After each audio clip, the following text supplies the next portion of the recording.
everyone! Magandang araw sa inyong lahat. Nako, hello po. Thursday today and syempre, balik trabaho na naman dahil tapos na ang Independence Day. Pero kahit balik trabaho na, nako, wag mo pa rin kaligtaan na makinig nitong ating channel. At syempre, welcome po sa panibagong episode at panibagong kwento na isi-share ko sa inyo ngayong araw. Ako po ang nag-iisa ninyong Mama Mia sa mga hindi po nakakakilala sa akin.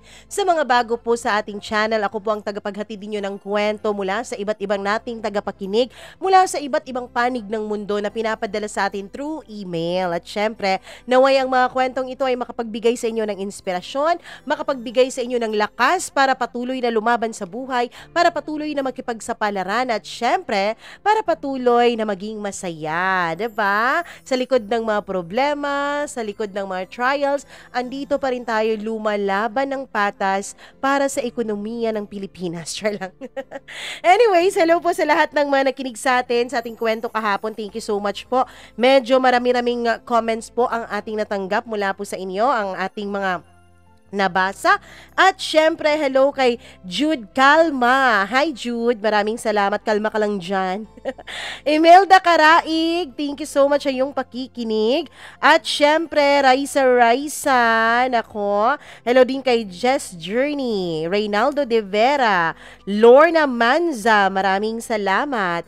Kay Chini Ann De Leon, thank you so much Chini Ann. Abdul Zahara, maraming salamat sa iyo at syempre sa lahat ng mga kasamahan mo dyan sa may Riyadh, Saudi Arabia.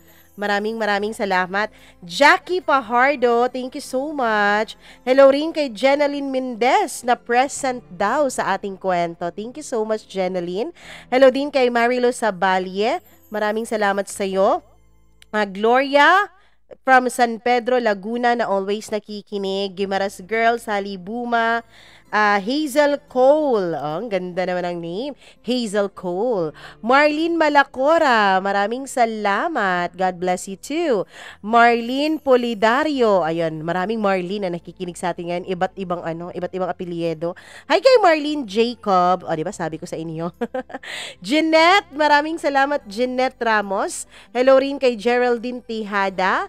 Maraming thank you sa iyo, Jack Palalios, Margie Luhong, Ano Bono, maraming thank you. Myla Tamundong, hi Myla.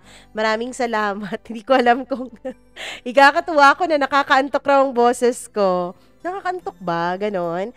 Hi din kay walang pangalan na silent listener natin from Riyadh, Saudi Arabia. Zamira Armiza, maraming salamat. Hello po sa mga taga-Qatar. Hello din kay Giling Sheila. Thank you so much sa iyo. Wapa Gel 143. O, diba? Grabe naman yon. Wapa Gel. Colasio, maraming salamat. Camille Lagsikan. Hi po, hello raw sa mga friends niyang sina Dan Coy and Sir Romel Gasparillo. Oh, miss you daw. Hi naman kay Quick Thinker. Maraming salamat sa iyo. Leonie Hiso. Chazi Chai, Lynn Kinanola. Hello, Lynn. Thank you so much. Lincel Bayaka, Saranghay. Sabi ni Lincel, buti hindi ka absent ngayon. Ouch. Sorry naman talaga kung may pagkakataon talaga na uma-absent ang inyong Mama Mia. Kasi nga, minsan, ginagahol, tama po ba yung term? Tayo sa oras ng pagre-record at pag-i-edit. Minsan naman talaga, may mga kailangan tayong gawin at minsan hindi kinakaya ng health natin. Tulad ngayon, medyo hindi pa rin tayo okay, pero lumalaban tayo sa buhay. G-Boy Manaay, maraming salamat. Luna Lollipop, Josephine Mapalad, Gail Easy. Thank you so much sa'yo. Alak ba? O Ayak, Hayes Andres. Ayun, maraming salamat. Hello sa mga taga Abu Dhabi. Randy Bungkugan, maraming salamat sa'yo. LV Lapot, Marife Soliano. Hello din kay Rowena Mendoza sa Team Boobsy. Maraming salamat. Oo, wala tayong holiday dito. Basta't kinakaya nating mag-record. Push lang tayo ng push dahil may mga pagkakataon talaga na hindi natin kinakaya. So, habang kaya, go lang, push lang, diba? Criza Realia, maraming thank you sa iyo. Doris De Leon, Ann Soto, Rosalie Regancia. Ayun, hello sa iyo, Rosalie. Maraming salamat din at belated happy birthday kay Chona Cruz sa Chona Mini Hardware o yung Labrador, Pangasinan. Nung June 11 pa yung birthday niya, nung Tuesday. Ayan, belated po. Shumi, hi Shumi. Gerald Ribinito from Aklan, maraming salamat sa iyo. Elizabeth Lagunday, hi Ma'am Elizabeth. TikTok ng babaeng may katok, hello sa iyo. Mark Anthony Fermi, maraming salamat sa iyong pakikinig. Jessica Cruta, Annaliza Ebat, Ann Soto, Juventina Sison, Liza Chen, Rodialyn Pineda, maraming thank you. Annaliza Lozano, Joshua Sandoval, Gloria Havillonar, Negrita Kulayja, LV, Riza, Jen Abe, maraming thank you. Joey Espirito, happy 30th wedding anniversary sa kanilang mag-asawa kahapon na si Minia De Leon Espirito. Ayan, happy 30th wedding anniversary po. Halos kasing tanda ko na po yung kasal ninyo. Charot lang. Ay nako, bago tayo mag-umpisa sa ating kwento na ngayon, ako sa mga hindi pa po nababasa yung mga pa-shoutout, huwag po kayong magtampo please. Comment lang po kayo ng comment sa bawat video na ating i-upload at pasasaan ba at ang comment nyo na at pa-shoutout nyo na ang mababasa natin sa susunod. Nako, kayo po ba'y naniniwala na may mga pagkakamali na sadyang pagkakamali lang? Pero may mga pagkakamali na kahit pilit mo mang ituwid, ay napakahirap talaga dahil alam mong maaapektuhan ang iyong kasalukuyan. Nako, medyo intriguing ang kwento natin ngayong araw. Huwag na nating patagalin, nandito na po. Simulan na natin ang inyong paboritong programa. Ito po ang Dear Mama Mia.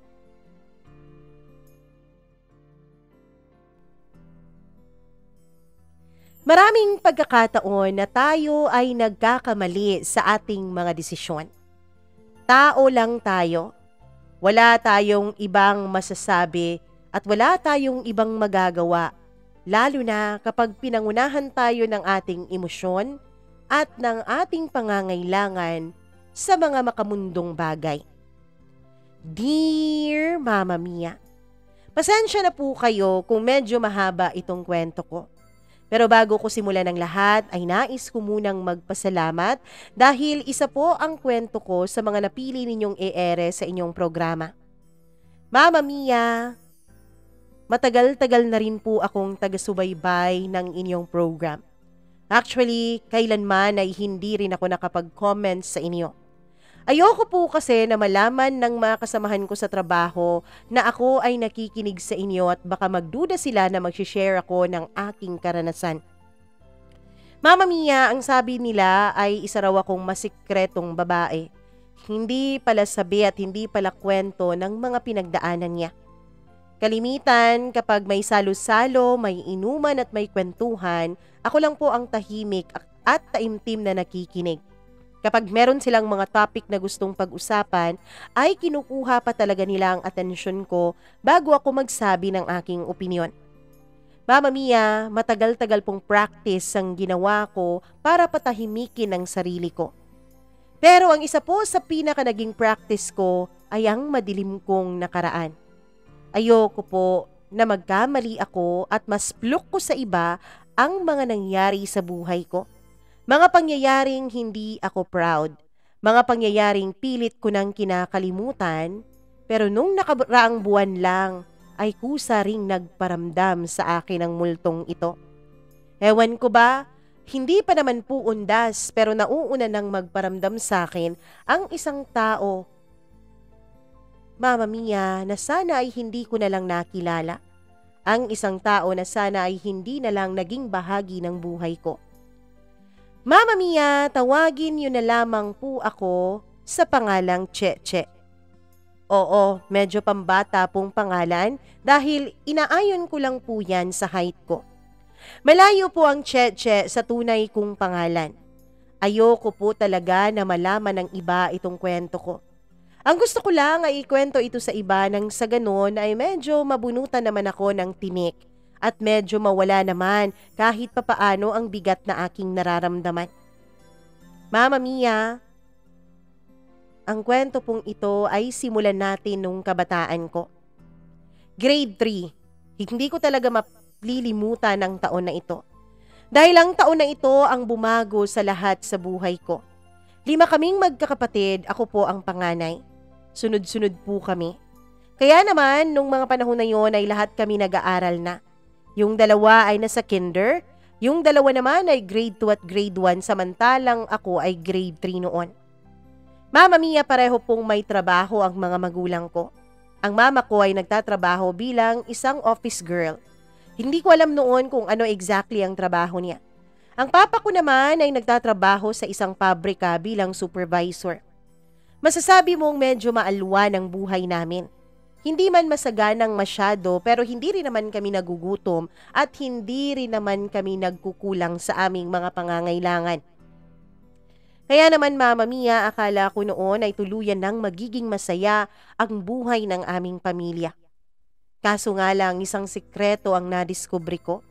Sikreto na kalaunan ay siyang sumira sa pamilya namin. Mama Mia, yung kapatid po ng nanay ko ay nakitira sa amin. Galing po siyang ibang bansa. Actually, meron po siyang mga anak. Panganay po yun ng mama. Ang mga anak niya ay nasa probinsya, nasa lolo't lola namin. O ate, hindi ka pa ba uuwing probinsya? Tanong ng mama ko nung mag-iisang linggo na si tita sa bahay. Ano ka ba naman, pinapaalis mo na nga muna ako agad bunso? Sabi naman niya. Hindi naman sa ganun ate, pero ang gusto ko sana ay makapaglaan ka ng oras para sa iyong mga anak. Alam mo naman na minsan-minsan ka lang nila nakikita sa 2 taon. Oo na, pupunta na ako doon, pero aasikasuhin ko muna ang mga papeles ko pabalik. Ano? Hindi ka pa nga nakakarating ng probinsya, papeles ng pabalik ang iniisip mo? Hindi naman sa ganun bunso. Gusto ko lang talaga na masecure yung pagbalik ko. Alam mo naman, walang agency dun sa atin at ayokong pabalik-balik dito sa Maynila kaya ngayon pa lang gusto ko nang asikasuhin agad. Okay, sige, ikaw ang bahala. Mama Mia, hindi ko po matandaan masyado yung mga salitang ginamit nila pero sa pagkakaalala ko ay ganun po ang naging usapan nila ng mama ko. Yun nga ang nangyari, yung tita ko ay umaalis para mag-asikaso raw ng kaniyang mga papeles. Pero Mama Mia, isang araw ay umuwi po ako dahil masakit na masakit ang tiyan ko. Flag ceremony pa lang namin noon pero nasusuka na ako kaagad. Namumutla pa ako kaya naman sinabi ng guru ko na umuwi na lang ako sa amin. Inihatid pa ako ng iba naming mga kaklase. Nalalakad lang kasi ang daan papunta sa bahay namin dahil medyo malapit lang naman yon Mama Mia. Mga 800 meters lang siguro. Kaya naman inihatid ako ng ibang mga kaklase ko. Tahimik na tahimik ang bahay. Halata mong walang tao kung sa labas mo titignan. Alam ko Mama Mia na may isang susi na itinago si Mama sa isang paso kung sakali mang may emergency at isa sa amin ang maagang makauwi at wala pa silang dalawa ni Papa. Kaya naman hinagilap ko ang susi na yon. Dahil hilong-hilo na talaga ako noon at gusto ko na lang matulog. Pero Mama Mia, bago ko pa man mailagay yung susi ay may narinig na akong kaluskos sa loob ng bahay. Natakot pa ako. Inisip ko pa noon na magpatulong sa kapitbahay namin para makapasok. Baka kung anong nangyayari sa loob. Baka may magnanakaw at baka masaktan pa ako. Kung ano-ano na ang naiisip ko noon hanggang sa bigla kong narinig ang tinig ni tita na tinatawag ang pangalan ni Papa. Dun ako na curious Mama Mia. Hindi naman ako masyadong inosente sa mga bagay na yon dahil may alam naman ako kahit papaano. Kaya lang hindi rin masyadong mulat ang isip ko sa mga pangyayaring ganoon Mama Mia. Nung masiguro kong kilala ko ang mga taong nasa loob, ay pinihit ko na ang doorknob at saka dahan-dahan na kong pumasok. Pero Mama Mia, nung nabuksan ko na ang pinto ay unti-unting lumalakas ang mga boses nila sa loob. Akala ko ay nandun din ang mama ko. Pero nung makapasok na nga ako, ay hindi ko mawari kung ano ang naririnig ko.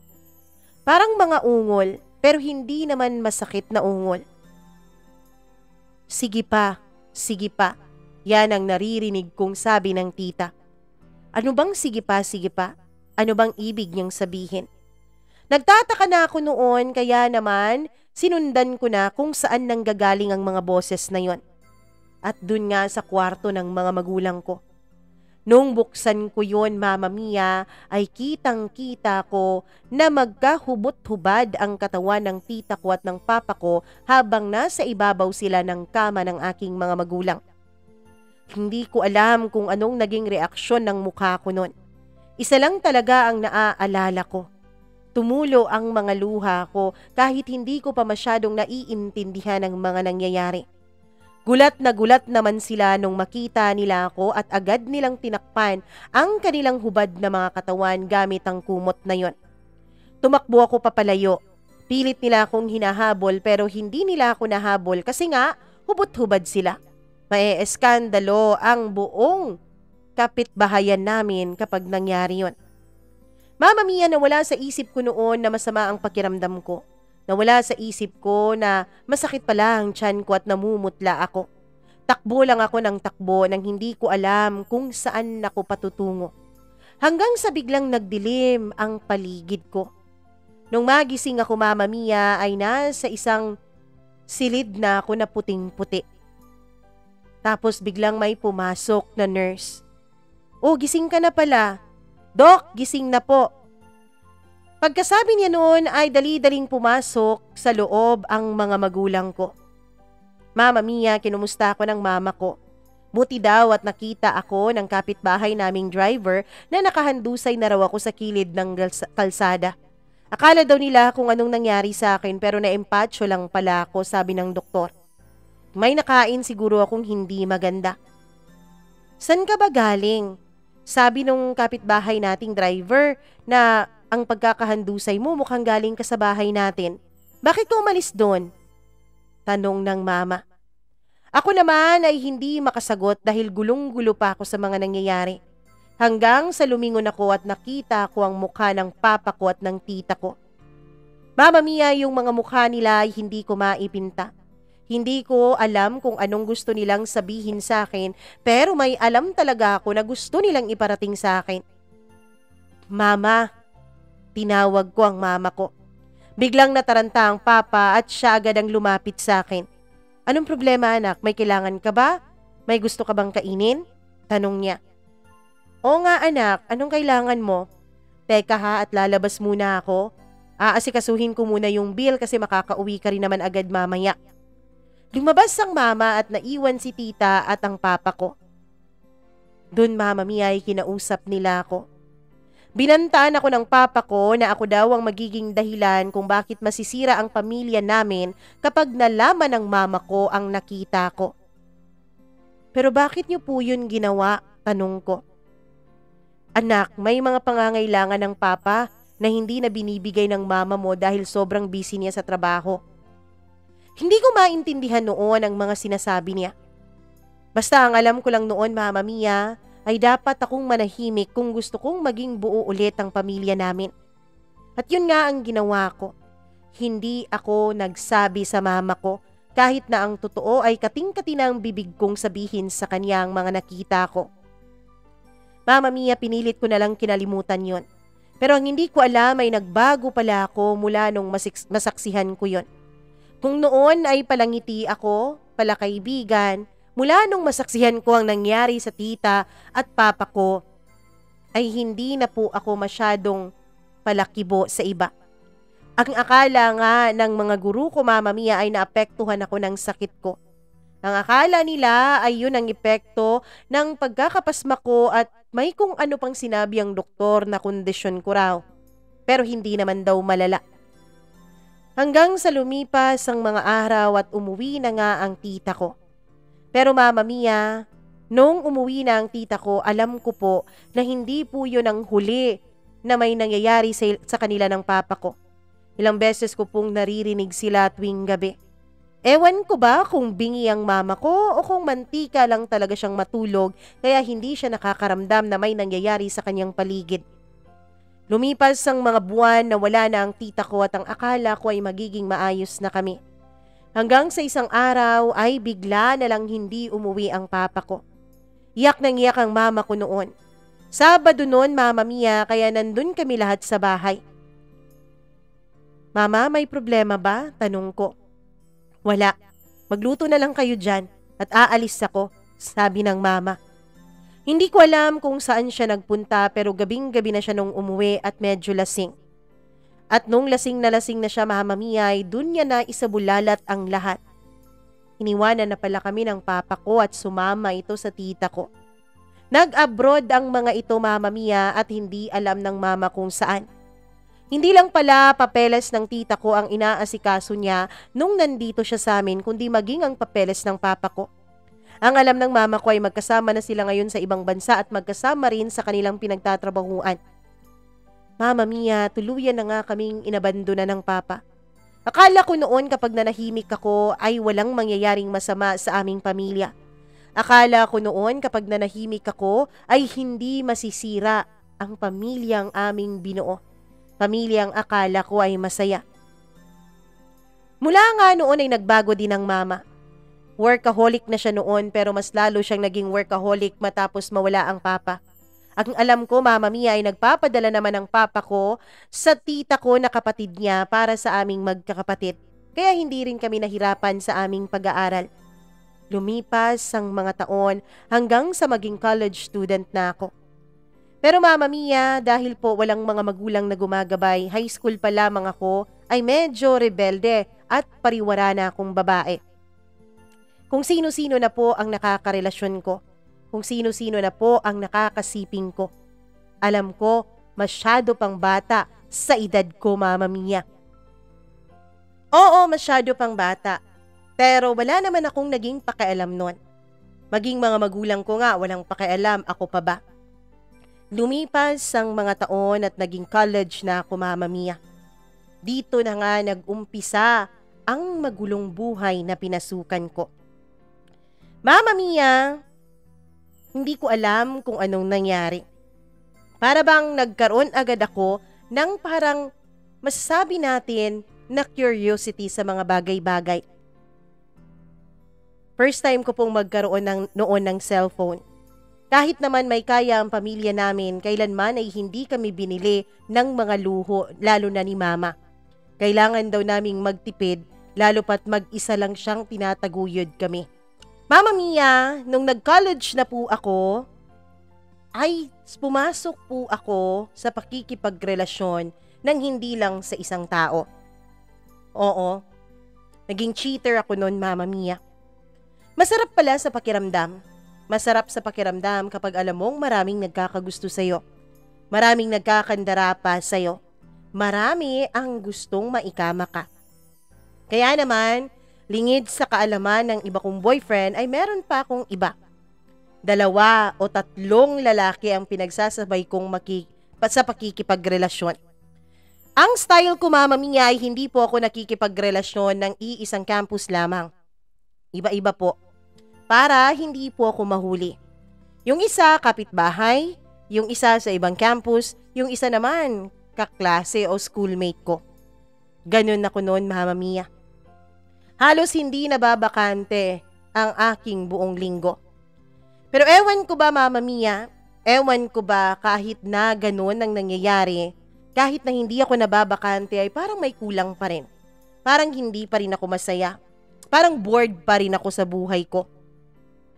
Hanggang sa isang taon, month of May, Mama Mia, dito na nagsimula ang lahat. Isang araw, walang nakaschedule sa araw ko na yon. Wala akong boyfriend na makikipag-date sa akin noong araw na yon.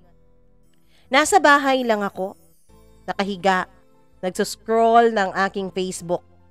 Walang ibang ginagawa kundi ang tumingin ng mga nakakatawang video. Nung una ay naaaliw naman ako. Nung una ay masasabi ko naman na masaya ako. Kaya lang, Mama Mia, dumating talaga sa punto na parang na-bore na ako. Wala akong kasama noon. Mama Mia, kahit nga sa Facebook ay binuksan ko ang messenger ko pero wala namang nagchat-chat. Chinat ko ang mga boyfriends ko pero lahat siguro sila ay busy dahil walang nagre-reply. Oo nga, busy naman talaga. Yung 2 nag-aaral, yung isa nagtatrabaho. Kaya sino bang i-expect ko na magre-reply sa akin noong mga panahon na yon? Share lang ako ng share ng mga memes ko sa timeline ko. Hanggang sa isang araw, Mama Mia, ay may nag-pop up po sa messenger ko. Isang tao na wala namang mukha ang kanyang profile. Nung titignan ko sana ang kanyang Facebook account ay wala namang lumalabas na profile, Mama Mia. Isa lang ang ibig sabihin nun.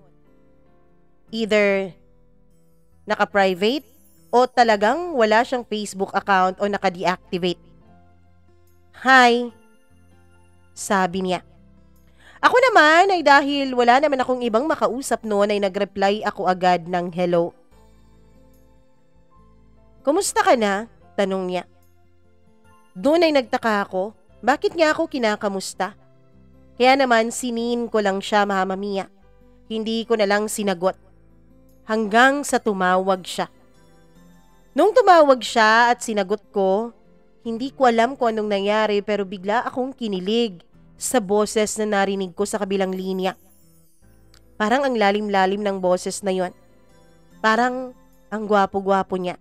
Parang ang mature-mature niya. At dahil nga sa boses na yon ay naintriga ako sa kanya. Sumagot ako. Kilala mo ba ako? Tanong ko. Oo, kilala kita. Pwede bang makipag-chat? Sasagot na sana ako pero biglang naputol ang linya. Hindi ko alam kung pinatay niya o nawalan lang ng signal. Pasensya ka na ha, medyo busy kasi ako. Nakita ko lang kasi na online ka kaya chinat kita. Message niya sa akin. Nangtitrip ka ba? Kasi kung nangtitrip ka, pwede ba tigilan mo na? Hindi kita pinagtitripan. Talagang gusto kitang makachat. Gusto mo pala pero bakit pinutol mo yung tawag? Sabi ko nga sa'yo, busy ako. Sino ka ba? Tanong ko. Mas may thrill siguro kung hindi mo makikilala muna kung sino ako, sabi niya. Anong thrill? Thrill? Hindi mo ba hinahanap-hanap yung thrill? Mama Mia, kinakabahan na ako nun. May alam kaya ang taong ito tungkol sa buhay ko? Oo, marami akong boyfriends pero wala namang nakakaalam ng mga pangyayaring ito sa buhay ko dahil wala naman akong ibang pinagsabihan. Tanging ako lang po ang nakakaalam ng tunay kong katauhan. Kaya gulat na gulat talaga ako noon. At para malaman ko kung sino siya ay sinakyan ko ang mga chat niya, Mama Mia. Hanggang sa lagi na lang kaming magka-chat dalawa. Nagkukumustahan at kung ano-ano pa. Mama Mia, inaalam niya rin ang mga bagay tungkol sa akin. Ako rin naman ay ganun sa kanya. Hanggang sa lumipas ang mga araw, pakiramdam ko ay kilalang kilala ko nga ang taong ito. At pakiramdam ko ay kilalang kilala niya rin ako. Mama Mia, isang araw ay hiningan niya ako ng picture kung anong ginagawa ko. Dito lang sa bahay, kumakain, sabi ko. Sige nga, picture nga. Kaya naman pinicturan ko ang pagkain ko. Doon nagumpisa ang lahat. Picture ng pagkain, picture ng lugar kung nasaan ako, at ganun din naman siya, Mama Mia. Nagsisend din siya ng mga picture niya ng kaniyang kinakain at mga lugar kung saan siya nagpupunta. Mga pamilyar ang lugar na yon. Nakontento kaming dalawa sa chat-chat at wala namang ni isa sa amin ang nag-open up na pwede bang magkita kaming dalawa. Hanggang sa isang gabi, nag-aaral ako noon nung bigla siyang tumawag. Hi, busy ka ba? Tanong niya. Oo nag-aaral ako. Malapit na kasi midterms namin. Sabi ko naman. Gusto mo tulungan kita mag-aral? Hindi na, kaya ko na to. Tsaka konti lang naman to tapos matutulog na ako. Sige, chat ka pag matutulog ka na ha. Yun lang at natapos na ang tawag na yun. Nag-aral ako at pagkatapos nga ng halos 30 minutes ay bumaba na ako sa kama ko at nagpe-prepare na para matulog. Nag-chat na ako sa kanya at sabi ko matutulog na ako. Good night. Teka, ano nga pala suot mo? Tanong niya. Gulat na gulat ako sa tanong na yon. Pero Mama Mia, hindi ko naman maipagkakaila na bigla akong kinilig sa pagtanong niya sa akin ng ganon. Anong ibig mong sabihin pag kukunwari ko? Ano bang suot mo kapag natutulog ka? Underwear lang, sabi ko. Mama Mia, nag-send siya sa akin ng emoji na malalaki ang mata. Para bang sinasabi na wow at surprise siya sa sinagot ko. Bakit? Tanong ko naman. Ang sexy mo pala, pwedeng patabi. Doon na nag-umpisa ang lahat. Tinanong niya rin ako kung ano ba ang paborito ko kapag natutulog ako. Kung lock ba ang pinto o hindi. Sabi ko lock. Kung may lights ba o patay ang ilaw. Sabi ko patay ang ilaw. Well, mas maganda siguro kung lights on. Sayang naman yung ganda mo kapag hindi ko nakikita kapag magkatabi tayo, hindi ba? Bakit hindi ka pumunta dito para magtabi tayo? Hamon ko sa kanya. Tawa lang ang sinagot niya, Mama Mia. Hanggang sa unti-unti ay nagbago ang topic naming dalawa. Tinanong niya ako, Mama Mia, kung may experience na ba ako sa sex. Ako naman ay sumagot din. Hindi naman talaga yun sorpresa, hindi ba? Halos naman lahat siguro ng mga college student ay naranasan na ang ganon. Kaya sinabi ko na lang na oo. Mama Mia, nagtanong siya ng nagtanong tungkol sa naging sex life ko. Tungkol sa mga naging love life ko. Siyempre may sinabi ako pero hindi naman lahat. Dahil kapag sinabi ko sa kanya ang lahat, iisipin niya talagang malandi akong babae at madali akong makuha. Hanggang sa yung pagtanong-tanong niya sa akin ng suot ko, Mama Mia, ay nauwi na nga sa usapang sexual. Kung ano-ano nang pinag-uusapan namin. Hanggang sa bigla siyang natahimik pagkatapos ay may sinend siya sa aking video. Nung buksan ko yon ay malaswang video pala yon. Ano to? Tanong ko. Naranasan mo ba ang ganyan? Tanong niya rin. Mama Mia, hindi ko mapigilan ang sarili ko noon. Naaminin ko, nagiinit ako sa nakikita ko. Pero syempre, hindi ako nagpahalata sa kanya. Chat lang naman yun kaya pwedeng pikein, hindi ba? Well, oo, sabi ko. Anong pakiramdam? Tanong naman niya. Bakit mo naman ako tinatanong sa pakiramdam? Gusto mo bang maging babae? Pabirong sagot ko. Hindi naman. Curious lang ako kung pareho bang nararamdaman ng babae at lalaki kapag ginagawa yung bagay na yan. Hindi ko alam eh. Hindi rin naman ako naging lalaki. Pero ano ngang pakiramdam? Tanong niya. Alam mo na yun. Hindi ko nga alam kaya ako tinatanong, sabi niya. Nauwi na nga sa malaswang usapan ang gabing yun, Mama Mia. At kinabukasan ay nag-good morning siya ulit na para bang walang nangyari. Mula nga noon ay gabi-gabi na kaming magka-chat ng mga malalaswang bagay.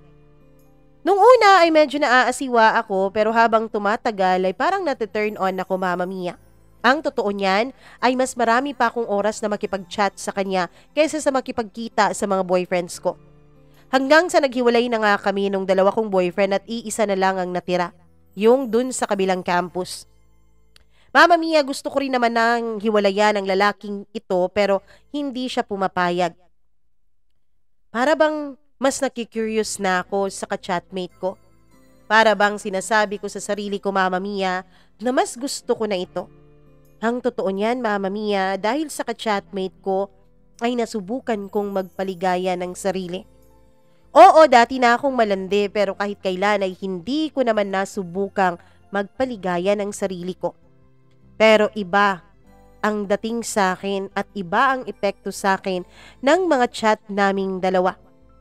Itago na lang pala natin siya sa pangalang Kevin. Mama Mia, kakaiba si Kevin. Kakaiba siya kung magsalita. Para bang ang mature na niya. At isa po yun sa mga gusto ko sa isang lalaki. Yun bang mature? Hanggang sa pinadescribe ko na lang sa kanya ang kanyang sarili. Tall, dark, and handsome. Yun ang sabi niya. Napakahangin mo sabi ko ng pabiro. Hindi nga, totoo. Talaga? Oo. At alam mo, nakikita mo na ako, sabi niya. Sa campus. Doon ako mas lalong na-curious. Ibig sabihin, iisa lang kami ng paaralang pinag-aaralan? Pwede, sabi niya. Mama Mia, mas lalo akong naintriga sa kanya. At dahil nga mas lalo akong nananabik sa kanya, ay mas lalong nagiging madali sa kanya na manipulahin ako. Hanggang sa hindi na lang kami nakontento sa pag-uusap ng mga malalaswa. hanggang sa pati pag-e-exchange ng mga lalaswang video at larawan namin sa isa't isa ay ginagawa na namin. Siya, Mama Mia, ay hindi niya pinapakita ang mukha niya at ganun din naman ako. Hindi naman ako masyadong boba para ipakita ko ang mukha niya. Lagi niyang sinasabi na ipakita ko raw ang aking mukha pero sabi ko gagawin ko lang yon kapag ginawa rin niya. Alam mo, ikaw wais ka talaga ha, sabi niya. Well, ayoko namang maisahan mo ko no. Tatawa-tawa ko pang sagot. Mama Mia, ang akala ko ay patuloy-tuloy lang sa ganun kaming dalawa. Hanggang sa dumating ang sports fest sa aming paaralan. Gabi na noon, pauwi na ako. Nag-chat siya sa akin, Mama Mia, na hihintayin niya raw ako sa isang classroom sa isang madilim na building sa campus. Meron kasing isang building doon na luma na at halos wala ng tao. Nagkakatao lang yon tuwing 1:00 ng hapon hanggang 5:00 dahil may nagkaklase. At kapag wala namang klase ay tahimik na tahimik talaga doon. Nung una ay ayoko. Natatakot ako kung baka anong mangyari sa akin doon. Kaya lang, ang sinabi nga nila, curiosity kills the cat. Dahil, Mama Mia, naunahan ako ng kuryosidad ko. Kahit natakot, kahit na nagdadalawang isip, ewan ko ba pero parang may sariling isip ang mga paa ko at ngayon na kahit medyo madilim na sa campus ay naglalakad dito papunta sa classroom na sinasabi niya. Sa 6th floor, Mama Mia. Nung malapit na ako sa 6th floor at hinihingal na ako ay nakatanggap ako ng text mula sa kanya. Nakita kita paakyat na dito. Andito na ako, sabi niya. Ako naman ay kinakabahan. Hindi ko na alam kung ano ang gagawin ko noon. Itutuloy ko pa ba to o bababa na lang ako? May isang maliit na boses na nagsasabi sa akin na bumaba ka na. Baka kung mapano ka pa. Ang totoo niyan, Mama Mia, takot ako sa multo kaya hindi ako pumupunta sa building na yon dahil usap-usapan sa buong campus na may mga multo doon. Kaso lang, Mama Mia, kahit natakot ako sa multo, ay mas nangibabaw pa rin sa akin nung mga panahon na yon ang init na nararamdaman ko. Alam kong hindi lang basta-basta pagkikita ang mangyayari dun sa building na yon. Dahil kung gusto niya lang makipagkita sa akin, pwede naman sa labas ng campus o pwede naman sa ibang lugar. Bakit ba dun pa talaga sa building kung saan walang masyadong nagagawing tao? Mama Mia, alam ko, hindi ako inosente kaya alam ko kung anong binabalak niya. Oo, may takot, pero mas nangibabaw talaga ang excitement. Hanggang sa makarating na ako ng 6th floor. Dahan-dahan na akong naglakad papunta sa classroom na sinasabi niya. Nung dumating ako doon ay nakabukas ang pintuan, kaya naman pumasok ako. Pero pagkapasok ko ay bigla na lang itong nagsara. Nasa likod pala siya ng pintuan at inaantay ako. Nung lumingon ako, Mama Mia, ay isang bulto ng katawan ang yumapos sa akin. Ano ba? Sabi ko dahil madilim. Huwag kang maingay, sabi niya. Pamilyar ang boses na yon. Alam kong siya yon. Pero Mama Mia, bago pa ako makatanong ng kung ano na gusto kong malaman mula sa kanya, ay agad niya akong siniil ng halik. Halik na nauwi sa matinding haplusan at kung ano-ano pa. Hanggang sa inon na niya ang lampshade na nasa mesa. Gulat na gulat ako nung makilala ko siya, Mama Mia. Ang Kevin na akala kong schoolmate ko. Ang Kevin na akala ko'y kaidaran ko lamang. Ang Kevin na akala ko ay magiging love life ko ng tuluyan. Mama Mia, isa pala sa mga professor ko. Sir? Gulat na gulat kong sabi. Huwag kang maingay. Well, wala namang makakarinig sa atin dito. Sir, anong ginagawa niyo dito? Ako si Kevin. Ikaw si Kevin? Ulit ko sa sinabi niya. Oo nga, ako si Kevin. Naku sir, isang malaking biro to ha. Pwede ba palabasin mo na ako, sabi ko. Nilabas niya ang cellphone niya, Mama Mia, at pinakita niya sa akin. Siya nga si Kevin. Pero sir, hindi ito pwede, sabi ko. Anong hindi pwede? Nandito ka na nga, oh. Alam kong pareho tayo ng nararamdaman. Alam kong pareho tayo ng mga gustong mangyari ngayon. Kaya ka nga pumunta dito, di ba? Sabi niya. Pero sir, pumunta ako dito nang hindi ko naman alam na ikaw pala yung nandito. Paliwanag ko. Huwag ka na ngang umarte dyan. Alam ko naman na gusto mo rin ito eh. Mama Mia, totoo naman. Gusto ko rin naman talaga si sir. Kaso nga lang, Mama Mia, alam ko at alam ng buong campus na may asawa na si sir. Siya pala ay prof namin sa isa naming major subject. Ang asawa niya, Mama Mia, ay professor din sa nursing department. Kaya gulat na gulat ako kung bakit nandun pa siya sa school. Sir, baka mahuli tayo ng misis mo, sabi ko. Hindi, umuwi na yon. Masamang pakiramdam eh. Sir, umuwi na tayo, sabi ko pa. Ayaw mo ba talagang subukan? Ayaw mo ba talagang malaman? Mama Mia, pagkasabi niya noon ay unti-unti siyang lumalapit sa akin. Ako naman ay unti-unti ding umatras hanggang sa na-corner na ako sa blackboard na nasa likuran ko. Pagkatapos noon, Mama Mia, ay wala na akong ibang nagawa at tuluyan na siyang nakalapit sa akin. Marami siyang sinasabi sa akin, pero malapit na malapit ang mukha niya sa mukha ko kaya hindi ko halos maintindihan yon. Hanggang sa Mama Mia, nilabas niya ang makasalanan niyang dila. Pagkatapos ay idinampi yun sa mga labi ko. Ewan ko ba, pero para talagang may sariling utak ang katawan ko.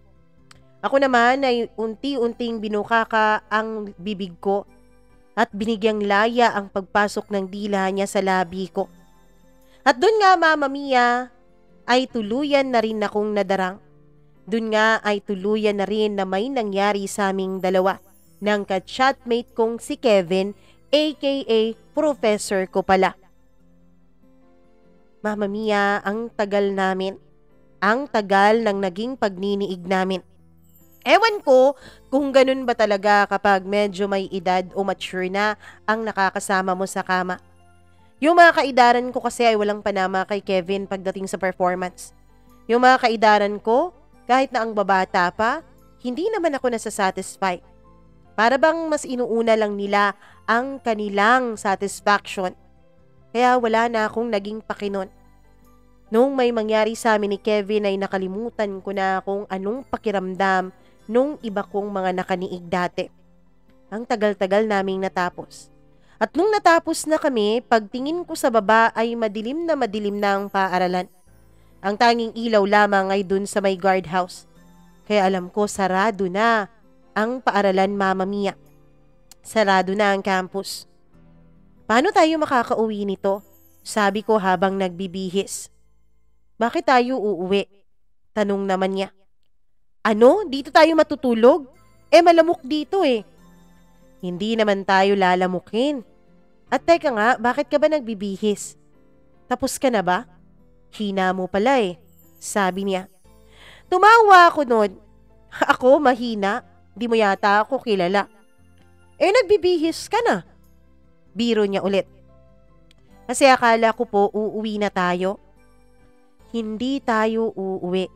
Dito lang tayong dalawa. Dito lang tayo. At walang ibang uuwi ngayong gabi. Mama Mia, ilang beses pa naming pinagsaluhan ang pagniniig namin na yon. Hindi ko na naisip na bawal ito. Unang-una dahil professor siya at estudyante ako. Pangalawa, may asawa siya. Pero ang naiisip ko noon, Mama Mia, ay ang kaligayahang pinapadaman niya sa akin. Kaligayahan na kailanman ay hindi ko naramdaman sa iba. Kaligayahan na ang akala ko, Mama Mia, ay hindi na magtatapos pa. Kinabukasan nga ay nagtago ako sa may likuran ng pintuan. Nung dumating ang guard ay gulat na gulat siya dahil nakita niya si Prof. "Sir, good morning. Andito pa pala kayo," sabi niya. "Oo nag-check kasi ako ng mga kailangan kong test papers para sa grado. Kaso nakatulog ako Pagsisinungaling niya dun sa guard. Ako naman ay tumatawa sa likuran ng pintuan at halos hindi rin makahinga sa takot na baka mabuking kami nung guard. "Ah, ganun pala sir. Sige po, una na po ako," sabi niya. Nung makalis na ang guard ay nagtawanan kaming dalawa. Bago kami maghiwalay ay hinalikan niya muna ako ng madiin. "Sa susunod ulit," sabi niya.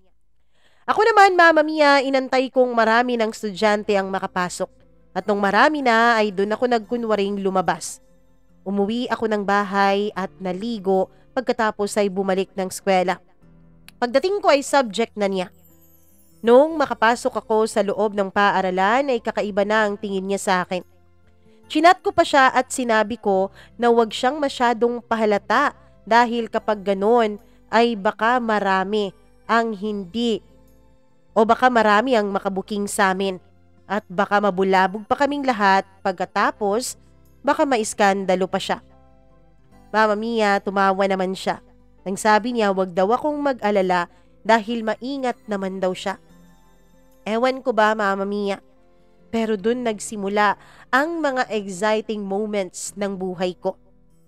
Oo, nagkaroon kami ng pagkakaunawaan ni Kevin, aka ni professor ko. Hindi ko naman sinabi, Mama Mia, na may relasyon kaming dalawa dahil wala naman kaming usapan na ganon. Basta ba, Mama Mia, ang ginagawa lang namin ay nagsisiping kami kung kailan namin gusto. Oo, nag-check-in na rin kami. Lalo na nung nag-sem break na, Mama Mia. Isang araw, habang sem break at nasa bahay ako at nagwawalis, ay bigla siyang tumawag sa akin. "Hello? Gusto mo bang magbakasyon?" tanong niya. "Bakasyon? Wala akong pera," sabi ko. "Hindi, ako bahala," sabi naman niya. Ako naman, Mama Mia, dahil hindi naman ako sanay na nagpapaalam sa nanay ko, ay bigla na lang akong umalis. Hindi rin naman ako hinahanap sa bahay. Ewan ko ba, mula nung magkahiwalay na ang mga magulang ko, ay parang wala na rin silang naging pakialam sa amin. Para sa kanila, kapag napag-aaral nila kami, kapag nagbibigay sila ng pera, ay maayos na ang lahat. Wala nang problema. Kaya naman, ako ay nakakagala at nakakaalis kahit kailan ko gustuhin at nakakauwi din ng bahay kahit kailan ko gustuhin. Walang dumidisiplina, kaya walang nagbabawal. Mama Mia, nagkita kaming dalawa ng prof ko sa isang lugar kung saan ay walang masyadong nakakakilala sa amin. "Halika na, pasok ka na," sabi niya nung nandun na siya at binuksan na ang pintuan ng kotse niya. Tinted kasi ang kotse niya kaya wala ring makakaalam kung nandoon man ako sa loob. "Oh, may bitbit ka bang mga gamit?" tanong niya. "Oo, pang 3 days, sabi mo 'di ba? Buti yan. At pagbalik natin sa 3 days, enrollment na agad." "Sige nga, saan ba tayo pupunta?" tanong ko. "Sa Batangas." "Batangas talaga?" Mama Mia, malayo-layo po ang Batangas at mahaba-haba po ang biyahe. Kaya na-excite ako. Habang nasa biyahe kaming dalawa ay panay ang usapan namin ng mga kung ano-anong bagay. Hanggang sa nag-drive-thru kami sa isang malayong fast food. Isang fast food na sigurado kami na walang makakakilala sa kanya o sa akin para walang makapagsumbong. Mama Mia, nung kumain na kami sa gilid ng daan, ay bigla na lang niya kung sinabihan na pumasok sa loob. Hindi pa nga kami tapos kumain noon nung pinaandar niya ang kotse pagkatapos ay iniliko niya sa isang liblib na lugar. "Anong ginagawa natin dito?" tanong ko. "Eto." Pagkaparada niya ay agad niya akong hinalikan. Ako naman ay hindi na rin nag-atubili pang gumanti sa mga halik niyang yon. Oo, Mama Mia. Kahit sa gilid ng daan na alam naming posibleng may makakita sa amin, ay ginagawa namin ang bagay na yon. Hindi ko alam pero nasasatisfy talaga niya ang lahat ng cravings ko pagdating sa bagay na yon. At nung dumating na nga kami ng Batangas ay para kaming honeymooners. Para kaming bagong kasal. Halos hindi kami lumalabas ng kwarto. Lumalabas lamang kami kapag gabi na para mag-explore sa iba't ibang lugar at para dun gawin ang mga malalaswang bagay na maiisip naming dalawa.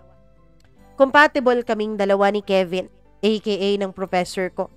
Compatible kami pagdating sa sex. Wala kaming pinag-uusapan tungkol sa pag-ibig, tungkol sa plano sa buhay. Walang ganun, Mama Mia. Para bang nagkakaintindihan kami na hanggang sex lang ang saming dalawa. Mama Mia, yung 3 araw na yon na nandoon kami sa Batangas ay parang heaven sa pakiramdam ko. Kahit kailan namin gustuhin ay may nangyayari sa amin. Buti na lang talaga at hindi doon nakaschedule ang buwan ng dalaw ko. Kapag nagkataon, baka hindi pa namin na-enjoy yon. Pagkatapos ng 3 araw ay umuwi na rin kami. Doon niya ako binaba sa malayo ng konti sa terminal ng bus, Mama Mia. Naglakad na lang ako pagkatapos ay humanap ng masasakyang taxi para walang makakita sa amin. Pero akala ko lang pala yun. Akala lang pala namin na walang nakakita sa amin. Pagdating ko ng bahay, Mama Mia, ay parang usual ang lahat. Nandun ang mama ko. May kasama siyang lalaki. Siguro panibagong boyfriend na naman niya. Si Mama din naman kasi ay hindi masyadong nagmukmok ng matagal mula nung umalis ang papa. Humanap rin siya ng mga boyfriends niya pero wala naman siyang sineseryoso. Wala naman talaga siyang pinakilala bilang magiging bagong stepfather namin. Parang karelasyon-relasyon lang. Kami namang magkakapatid ay hindi na rin namin siya pinakakialaman. Dahil alam namin na yun lang ang kaligayahan ng mama namin. At alam namin, Mama Mia, na may pangangailangan din siya bilang isang tao. Andito ka na pala. Eto nga pala yung pera para pang-enroll mo. Mag-enroll ka na bukas, ha? Sabi ng mama. Okay po. Kinuha ko ang pera at papasok na sana sa loob nung bigla siyang nagtanong. Saan ka nga pala nang galing? Bakit ang tagal mong nawala? Mama Mia, na-shock talaga ako noon nung bigla siyang magtanong. Dati-rati rin naman akong hindi umuwi ng ilang araw pero ngayon pa talaga siya nagtanong. Diyan lang po, sa bahay ng kaklase ko. Ganun ba? Sige, kumain ka na dyan. Busog pa po ako matutulog na lang ako, sabi ko. Kumain na rin kasi kaming dalawa ni Kevin bago pa kami umuwi ng Maynila. Mama Mia, nung makauwi na ako, ay nag-prepare na ako para sa enrollment kinabukasan. Kinabukasan ay nagkita kami ni Kevin sa school na para bang walang nangyari. Para bang hindi kami nagkasama ng 3 days at para bang hindi kami nagpakasasa sa katawan ng isa't isa. Ngumingiti na lang kami ng palihim sa isa't isa kapag akala namin ay walang nakakakita. Hanggang sa dumating na ang unang araw ng pasukan ulit. Normal lang ang araw na yon. Hindi masyadong maraming estudyante sa loob ng classroom pero marami sa loob ng paaralan. Hindi pa kasi talagang seryoso ang klase kapag unang araw pa lang, Mama Mia. May iba pa kasi na naghahabol ng kanilang mga enrollments at requirements. May iba naman na naghahabol pa ng kanilang mga teachers dahil incomplete pa ang kanilang mga grado. Kaya naman naisip ko noon na umalis na lang ng maaga. Nung naglilinis at nagliligpit na ako ng mga gamit ko, ay bigla akong naka-receive ng chat galing kay Kevin. Asan ka? Nandito ako sa building kung saan unang may nangyari sa atin, sabi niya. Mama Mia, pinuntahan ko siya doon dahil ang alam ko ay wala talagang maraming estudyante doon. Pagdating ko ay nandun nga siya. Niyakap niya ako kaagad at hinalikan. Agad-agad na may nangyari sa amin ang mabilisan lamang. Nung paalis na ako, ay bigla akong naka-receive ng isang text message mula sa isang unknown number. Alam ko kung anong ginagawa mo. Yun ang sabi nung unknown number. Hindi ko yun pinansin, Mama Mia. Akala ko ay nangtitrip lang. Kaya naman, nagpaalam na ako kay Kevin, hinalikan ko siya pagkatapos ay umalis na ako sa paaralan. Pero bago pa man ako makarating ng bahay ay isang text message na naman ang natanggap ko. Kayo ni Prof. Tut, di ba? Sabi niya. Dun Mama Mia ay halos mapabalikwas ako. Ano ba? Sino ba to? Bakit ang alam niya ang tungkol sa aming dalawa ni Kevin? Hindi ko pa rin siya nareplyan. Nung makarating na ako sa loob ng kwarto ko, ay pinatay ko ang telepono ko. Kumain ako pagkatapos ay natulog. Ilang oras din akong nakatulog noon at nung magising ako ay gabi na. Kaya binuksan ko na ang telepono ko. Tadtad yun ang mga chat ni Kevin. May pinagsabihan ka ba tungkol sa atin? Yun ang chat na nakakuha ng atensyon ko. Agad ko siyang tinawagan. Anong pinagsabihan? May nagte-text kasi sa akin na isang unknown number. Sinabi niya alam niya ang tungkol sa ating dalawa. Ano? May nagte-text din sa akin ng ganyan. Akala ko nga ikaw at nantitrip lang, sabi ko. Bakit naman kita pagtetripan ng ganito? Akala ko isa sa mga role-playing na gusto mo, sabi ko naman. Hindi ganito dapat magbiro. Nakakatakot to. Sino kaya ang taong to? Tawagan mo nga, sabi ko. O sige, tatawagan kita ulit ha. Mama Mia, nanginginig ako noon habang naghihintay sa muling pagtawag ni Kevin. At nung tumawag siya ulit, ang sabi niya ay pinapatay daw nung nasa kabilang linya ang tawag kaya hindi ito kumukonekta. Sino kaya ang taong to? Huwag na lang nating pansinin. Ang importante, maging mas maingat na lang tayong dalawa, sabi ni Kevin. Pero Mama Mia, mula nung araw na yun ay hindi na ako mapakali. Mula nung araw na yun, pakiramdam ko ay may mga matang nakamasid at nakasunod sa akin kahit nasaan ako. Kaya naman, hindi na kami masyadong nag-uusap ni Kevin sa loob ng campus. Oy, hindi raw sila nagpapansin ng dalawa. Nagbago na ba kayo? Tinigil niyo na ba? Sabi niya. Sino ka ba? Bakit mo ba ginugulo ang buhay ko at ang buhay namin? Pwede ba? Kung wala kang magawa sa buhay mo, maghanap ka nga ng pwedeng kumausap sa'yo, sabi ko. Alam mo, napakatapang mo. Hindi ka dapat magmamatapang sa akin. Hawak ko ang reputasyon ninyong dalawa ngayon, sabi naman niya. Wala akong pakialam sa'yo. Talaga? Wala kang pakialam sa akin? Okay, sige, sabi niya ulit. Mama Mia, ang totoo niyan ay natatakot na talaga ako. Lalo pa akong natakot nung mga sumunod na araw ay may napapansin akong printed na mga pictures na nilalagay niya sa bag ko. Hindi ko alam kung sino yon.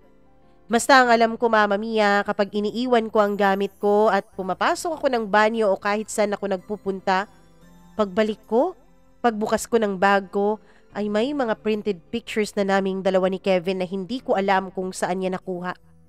May picture pa talaga na naghahalikan kaming dalawa dun sa classroom ng lumang building. O ano ngayon? Nilitahimik ka. Ano bang kailangan mo? Tanong ko. Ikaw ang kailangan ko, sabi niya. Ako? Bakit ako? Alam mo naman na siguro kung anong gusto ko. Sige, magkita tayo. Ibibigay ko ang gusto mo. Sabi ko. Oy, excited. Pero hindi yan ang gusto ko. Ano? Ano ba talaga? Pictures, videos. Pictures, videos naming dalawa ni Kevin? Hindi. Hindi si Kevin. Pictures mo lang at videos mo lang. Mama Mia, sinabi ko kay Kevin ang gustong mangyari nung stalker namin. Pagbigyan mo na, sabi niya. Anong pagbibigyan ko? Pagbigyan mo na. Ano ka, baliw? Bakit ko bibigyan ng mga nude pictures at videos ko yung taong yun na hindi ko naman kilala? At anong gusto mo? Kumalat sa lahat? Sa campus? Yung tungkol sa ating dalawa? Na isa kang kabit, sabi ni Kevin. Please naman, ayoko ring masira ang buhay ko. Ayoko masira kami ng asawa ko. Ayoko mawalan ako ng trabaho. Pakiusap ni Kevin sa akin. Hindi ko alam, Mama Mia, kung ano bang pinakain ni Kevin sa akin kung bakit ang bilis-bilis ko lang talagang maniwala sa kanya. Ilang araw pa ng pangungulit ng stalker namin ay bumigay na ako. Nag-send na ako sa isang unknown email ng mga videos ko. Nung una ay wala pa yung mukha. Pero nagalit siya, Mama Mia. Pinaglololoko ko raw ba siya? Bakit daw putol ang leeg nung mga binibigay ko? Bakit daw mga pribadong parte lang ng katawan ko? Ano bang gusto mo? Tanong ko. Gusto ko yung buong-buong ikaw. May isisend ako sa'yo na anggulo ha. Yun ang gayahin mo. Nag-email nga siya ng mga anggulo na gusto niya. Mama Mia, karamihan ng mga anggulong yon ay nakuha niya sa isang mga malalaswang professional video. Ako naman, sinunod ko na lang siya. Ang sabi niya kasi sa akin, Mama Mia, 5 videos lang, 10 nude pictures. Yun lang ang kailangan niya para tuluyan na siyang manahimik. Mama Mia, ginawa ko. Oo. Nagbigay ako ng 5 masalalaswang video sa kanya. Malalaswang video ng pagsasayaw ko habang unti-unti kong hinuhubad ang aking mga damit. Malaswang video din ang tungkol sa pagsasarili ko. Mama Mia, lahat yun sinunod ko para wag lang kaming maiskandalong dalawa ni Kevin. Ayoko rin kasi na maiskandalo siya at ayoko rin na maiskandalo ang pamilya ko. At nung matapos ko na ngang ibigay ang mga videos na yon, ay sinabihan ko siyang manahimik na siya at lubayan na kami. Ang sabi naman niya ay oo. Natahimik naman ang buhay ko mula noon. Nagpasalamat ako at hindi na rin siya nangulit pa sa akin. Lumipas pa ang ilang mga araw at patuloy na may nangyayari sa amin ni Kevin. Ewan ko ba? Bakit hindi pa rin namin magawang tigilan ng isa't isa kahit na alam naman namin na may nakakaalam na ng aming sikreto? Naging kampante na kami noon na wala nang hahadlang pa. Pero mas naging maingat kami, Mama Mia. Gabi na kami kung magkitang dalawa at hindi na rin araw-araw. Kapag nasa campus ay parang hindi kami magkakilala. Normal na mag-professor at estudyante lamang ang pansinan namin. Good morning, sir. Good afternoon, sir. Hello, sir. Yun lang ang tanging sinasabi ko sa kanya sa loob ng classroom, lalo na nung hindi na siya naging professor ko. Mama Mia, akala ko tuluyan ng magiging tahimik ang buhay ko. Hanggang sa isang gabi, tumawag sa akin si Kevin at nakikipagkita. Wala tayong schedule ngayon, di ba? Sabi ko sa kabilang linya. Magkita tayo, namimiss kita eh. Isa pa, nag-away kami ng misis ko. Ganun naman talaga lagi. Kapag nag-aaway sila ng asawa niya ay ako ang tinatawagan niya. At katawan ko ang ginagawa niyang pampakalma kapag nabubuwisit siya sa away nilang dalawa. Ako naman ay hindi nagrereklamo dahil ang unang-una, Mama Mia, ay gusto ko rin naman ang mga nangyayaring ganon. Gusto ko rin naman na katawan ko ang pagkasasasaan niya. At nung dumating nga kami sa pinag-usapan naming 2 motel ay agad na may nangyari sa amin. Pagkatapos noon ay nakatulog si Kevin. Mama Mia, nung makatulog siya ay biglang tumunog ang cellphone niya. Nung tinignan ko, ay bigla itong namatay. Akala ko asawa niyang tumatawag kaya hindi ko na pinapansin. Pero nagring ito ulit kaya ginigising ko si Kevin. Pero ayaw naman niyang magising. Tulog na tulog kaya kinuha ko na lang ang cellphone. Nagulat ako, Mama Mia, nung isang unknown number ang tumawag sa kanya. Mama Mia, pamilyar sa akin ang numerong yon. Hanggang sa kinuha ko ang cellphone ko. Pinagkumpara ko ang numerong yon sa iniisip ko na pamilyar. Tama nga. Yun nga yung nambablockmail sa amin. Hanggang ngayon pala binablockmail pa rin siya nung taong yon. Hanggang ngayon pala ay binablockmail pa rin siya nung nakakaalam sa aming dalawa. Namatay na ang tawag kaya ilalapag ko na lang sana ulit yung cellphone dahil bukas ko na lang kakausapin si Kevin kapag nagising na siya. Kaya lang bago ko patuluyang mailapag ang cellphone sa bedside table ay bigla itong nagring. Sinagot ko yun, Mama Mia, pero hindi ako nagsalita. O pare, sinend ko na sa'yo yung cut mo dun sa video ha. Alam mo, ang daming nanood. Tama ka talaga. Kikita tayo dun. Mama Mia, hindi ko alam pero unti-unti na lang akong naluha. Hayop, sabi ko. Teka, sino ba to? Tanong niya. Noon ay sinampal ko kay Kevin ang cellphone niya sa kanyang mukha. Ano to, Kevin? Ano to? Ano ba? Nambubulahaw ka ng tulog eh, sabi niya. Ano to? Bakit kayo may koneksyon at bakit sabi niya na deposit na raw niya sa iyo yung parte mo dun sa video na yon? Mama Mia, napabalikwas siya at bumangon. Wala lang yan. Huwag mong isipin yan, sabi niya. Anong wag kong isipin? Umamin ka nga, Kevin. Aminin mo nga. Ano ba? Ano ba to? Sabi ko. Mama Mia, wala na rin siyang nagawa kundi aminin ang lahat. At napakarumi ng kanyang ginawa. Karumal-dumal ang ginawa niya sa akin, Mama Mia. Nakakadiri. Kaibigan pala niya yon. Yung stalker na sinasabi namin. Yung sinasabi ko sa'yo na nakaalam ng sekreto namin. Alam pala nito dahil si Kevin mismo ang nagsabi. Sila mismo ang nagplano, Mama Mia. Para sa mga nude pictures at nude videos ko. Nag-away kami ni Kevin nung gabing yon at umalis siya nung motel na yon. Pagkatapos, Mama Mia, ako naman ay umiyak ng umiyak. Sinearch ko sa lahat ng mga malalaswang sites ang videos ko at nakita ko nga ito doon. Nakapost, Mama Mia. Kitang-kita ko ang mukha ko sa dalawang sikat na porn site. Bakit ganito? Pinagkaisahan nila ako. Iyak ako ng iyak ng ilang araw. Sabi ko, Mama Mia, magbabayad sila. Pero sino pa ba ang pagbabayarin ko? Pagkatapos kasi ng isang linggo ay wala ng Kevin pa akong naaninag. Wala ng Kevin pa akong nakita. Ang sabi doon, Mama Mia, ay umalis na raw siya. Yung asawa niya ay patuloy pa rin sa pagtuturo sa paaralan na yon. Gusto ko sanang sabihin sa asawa niya ang totoo. Gusto ko sana, Mama Mia, na makakuha ng hustisya sa sinapit ko. Pero kapag naman iniisip ko yun, ay lagi ko rin naiisip na kasalanan ko rin naman ang lahat. Naging kampante ako. Naging alipin ako ng sex, Mama Mia, kaya nangyari ito lahat sa akin. Ako rin naman talaga ang gumawa ng video na yon. Ako rin naman talaga ang nag-send ng video na yon at ng mga pictures na yon. Gusto kong umamin sa asawa niya. Pero hindi ko alam kung paano. Ang sabi ng iba, Mama Mia, ay nag-abroad daw si Kevin. Kaya ang sabi ko nun sa sarili ko, kakalimutan ko na lang ang lahat.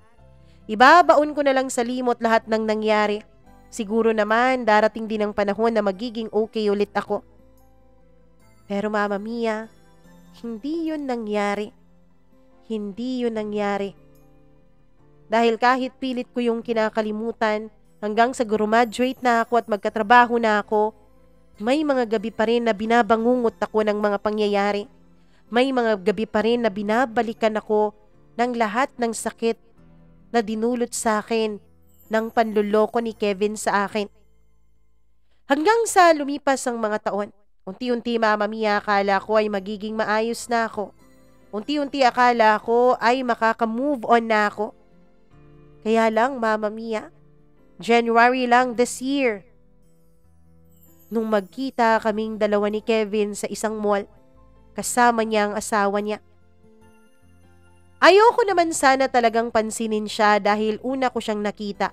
Kaya dali-dali sana akong lilipat ng lugar. Kaso lang nakita ako ng asawa niya. At kilala po ako ng asawa niya, Mama Mia. Tinawag niya ako.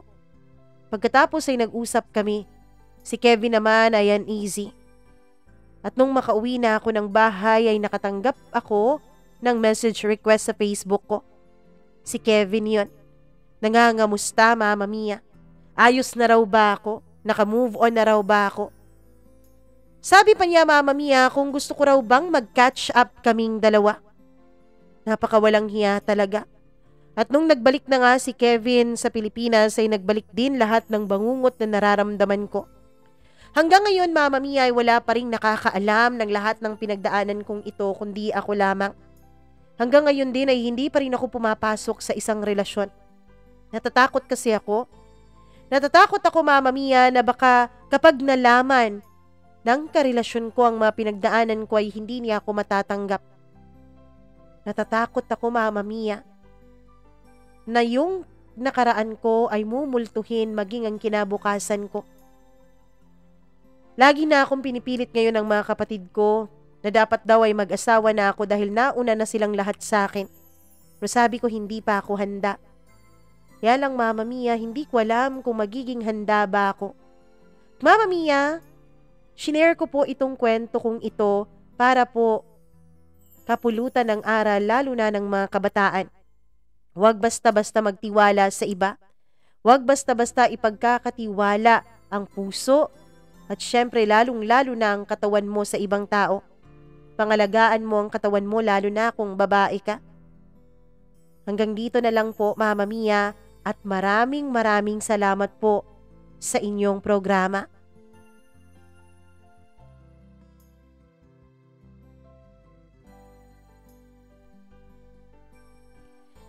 Napakahirap ng mga pinagdaanan mo, girl. Napakatindi ng mga naging desisyon mo sa buhay. Lahat naman siguro tayo nagkakamali. Lahat naman siguro tayo may mga desisyon na hanggang ngayon ay pinagsisisihan pa rin natin. Wala na tayong magagawa pa doon, lalo na kung nakaraan na. Wala naman tayong kapangyarihan para ibalik ang nakaraan at ituwid ang mga desisyon natin noon, hindi ba? Ang tanging magagawa na lamang natin ngayon ay tanggapin ang mga pagkakamali natin. Pagkatapos ay kunin ang mga leksyon na pwede nating mabaon sa ating kinabukasan mula sa mga pangyayaring yon. At sisiguraduhin na hindi na yun mangyayari pa ulit sa atin. Naway, napatawad mo na ang sarili mo sa lahat ng mga pinagdaanan at mga naging desisyon mo sa buhay. Alam kong hindi madali ang prosesong yon. Pero kung hindi mo pa nagagawa yon, sigurado naman ako darating ang panahon na mangyayari at mangyayari ulit yon. Maraming salamat sa pag-share mo ng iyong karanasan dito sa ating programa at maging leksyon ito at inspirasyon para sa iba. Ikaw din na nakikinig ngayon, kung nagustuhan mo ang kwentong ito, please do share and like this video. Subscribe ka na rin sa ating channel at syempre huwag mo rin kalimutan na kapag nakapag-subscribe ka na, click the notification bell para lagi kang updated sa bawat video na ating i-upload. Kung may sarili ka ring kwento, please huwag kang mahiya. Email ka lamang po, mamamiacdo0317@gmail.com.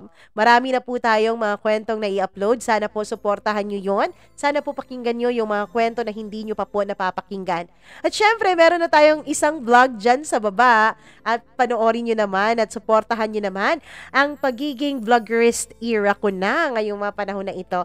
Pero huwag kayong mag-alala, kahit na may mga gano'n na tayong content, hindi pa rin natin iiwan itong pagkukwento sa inyo dahil alam ko ito ang nagbibigay sa inyo ng aliw at syempre ng inspirasyon sa buhay.